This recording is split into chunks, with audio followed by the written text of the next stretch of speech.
Bismillah, walhamdulillah, wa sallallahu wa sallim ala Sayyidina Muhammadin wa ala alihi wa sahbihi wa man wala.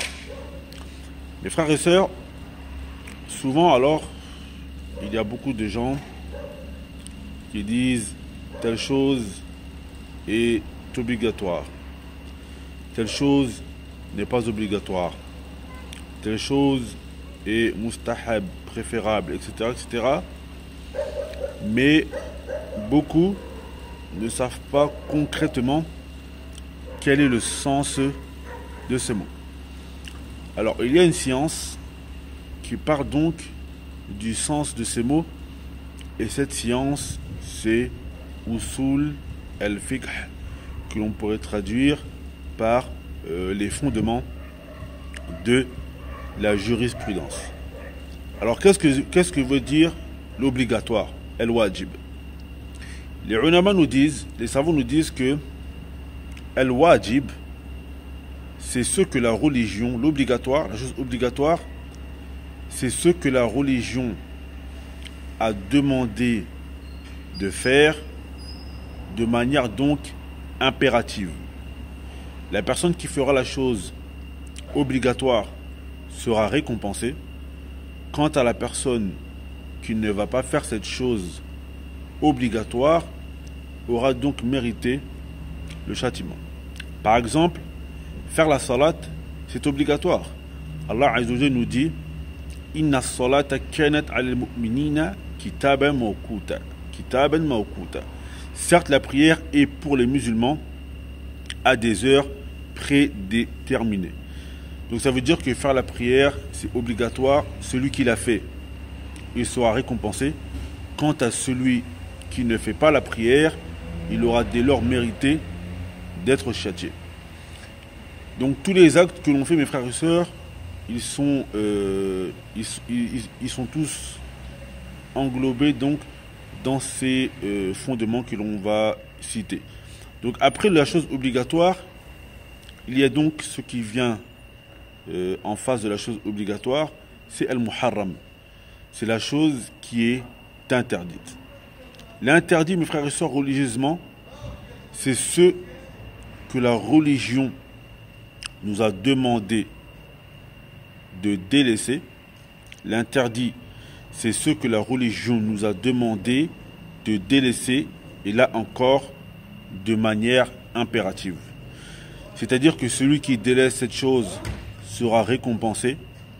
Quant à celui qui fait cette chose aura donc mérité le châtiment. Par exemple, le mensonge. Par exemple, la fornication. Celui qui ment ou celui qui fornique, il aura fait une chose que la religion nous a demandé de délaisser impérativement. Donc, il aura alors mérité d'être châtié. Ensuite, il y a la chose qui est détestable, al-makruh. La chose détestable, mes frères et sœurs, c'est ce que la religion nous a demandé de délaisser, mais là, ce n'est pas de manière impérative. Ça veut dire que celui qui délaisse une chose détestable, celui qui délaisse la chose détestable sera récompensé, mais quant à celui qui fait cette chose détestable, il ne sera pas châtié. Comme par exemple, le fait de prendre et de donner des choses de la main droite. Le fait de prendre et de donner des choses de la main droite, la religion nous a demandé de délaisser cela, mais pas de manière impérative. Donc celui qui délaisse sera récompensé, mais celui qui fait cette chose sera alors, celui qui fait cette chose ne sera pas châtié. Et pour finir, il y a les actes qui sont moubah, c'est-à-dire autorisés. Et le moubah, mes frères et sœurs, c'est toutes les choses que l'on fait dont il n'y a pas d'ordre, il n'y a pas d'obligation de le faire, et il n'y a pas également d'interdiction de ne pas faire cette chose. Donc celui qui fait ces choses-là en mettant une bonne intention, il pourra être récompensé. Mais s'il le fait ou s'il ne fait pas cette chose, il n'encourt aucune conséquence. Donc mes frères et sœurs, tous les actes que l'on fait au quotidien sont tous englobés donc dans ces règles. Donc c'est pour cela que le musulman, il fait attention aux actes qu'il fait. C'est-à-dire, est-ce que si une chose est obligatoire, le musulman doit faire cette chose. Si une chose est détestable, on doit essayer de s'écarter.